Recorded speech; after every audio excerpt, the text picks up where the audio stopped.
Good afternoon. আমার নাম AG ওসপ্রি, আমি অক্সফোর্ড ইউনিয়নের সেক্রেটারি।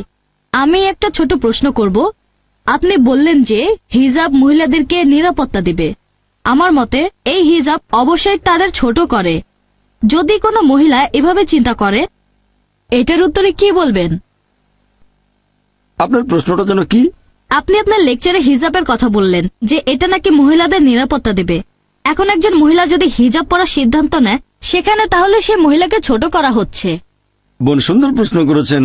আমি বলেছিলাম যে মহিলারা হিজাব পালন করবে। এখন হিজাব পালনের সিদ্ধান্ত নিয়ে মহিলারা তো নিজেকে ছোট করছে, এটা তাদের নিচু করছে। পবিত্র কোরআন পড়লে দেখবেন কোরআন এবং ইসলাম এই হিজাবের বিধান দিয়েছে। তার মানে মহিলারা শরীর ঢেকে রাখবে, যে অংশটা দেখা যাবে সেটা হচ্ছে মুখ আর কবজি পর্যন্ত হাত। এটা করা হচ্ছে শালীনতার জন্য। আর এই কথাটা যে শুধু কোরআনে বলা হয়েছে তা নয়, এই কথাটা বলা হয়েছে বাইবেলেও। বাইবেল পড়লে দেখবেন 1 তিমথি অধ্যায় নম্বর 2 অনুচ্ছেদ 9 বলা হয়েছে যে মহিলারা শালীনতার সাথে তাদের পোশাক পরবে। তাদের পোশাক হবে ভদ্র এবং তারা চুলে বড় খোপা করবে না, চুলে স্বর্ণ বা মুক্তা দেবে না। এরপর আরো বলা হয়েছে 1 করিন্থিয়ান্স অধ্যায় নম্বর 11 অনুচ্ছেদ 5 ও 6, যে মহিলা মাথা ঢেকে রাখে না সে নিজেকে অসম্মান করে, তার চুল কেটে দেওয়া উচিত। আমি এটার সঙ্গে একমত নয়, এখানে বাইবেলের উদ্ধৃতি দিচ্ছি।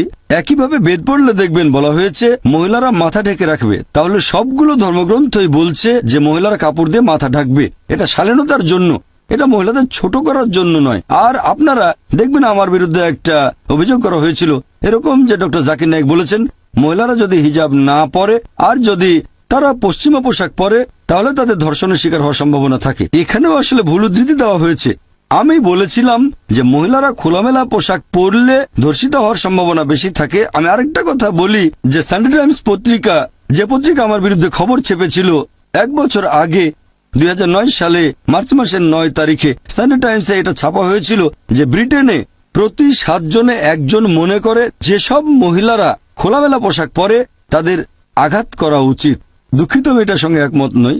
এটা একটা পরিসংখ্যান যেটা দেওয়া হয়েছিল সানডে টাইমস পত্রিকায় 2009 সালে মার্চ মাসের 9 তারিখে, যে ব্রিটেনে প্রতি 7 জনে 1 জন ব্রিটিশ মনে করে যে মহিলারা খোলামেলা পোশাক পরে তাদের আঘাত করা উচিত। এর সঙ্গে আমি একমত নই।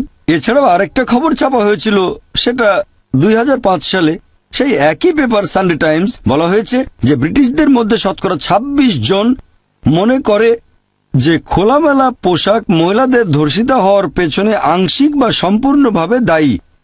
তাই আমি মনে করি আপনি যত বেশি শালীনভাবে পোশাকটা পরবেন তত বেশি সম্মান পাবেন। তাই ইসলামে মহিলাদের জন্য এই হিজাবের বিধান দেওয়া হয়েছে তাদের ছোট করার জন্য নয়, উপরে তোলার জন্য। আমি একমত যে কালচারে পার্থক্য থাকবে। ইসলাম কাউকে পালন করার জন্য জোর করতে পারে না।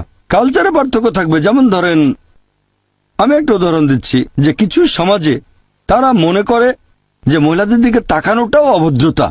কিছু সমাজ মনে করে তাকালে কোনো সমস্যা নেই, তবে কোনো মহিলাকে স্পর্শ করলে অভদ্রতা। আবার কিছু সমাজ মনে করে হ্যান্ডশেক করলে কোনো সমস্যা নেই, কিছু সমাজ মনে করে চুমু দিলেও সমস্যা নেই, কিছু সমাজ মনে করে একটা ছেলে আর একটা মেয়ে নিজের ইচ্ছা যা কিছু করতে পারে, সমস্যা নেই। তাহলে এক এক সমাজে এক এক কালচারে এক এক রকম নিয়ম কানুন দেখতে পাবেন। একবার গিয়েছিলাম আমেরিকায় একটা লেকচার অনুষ্ঠানে।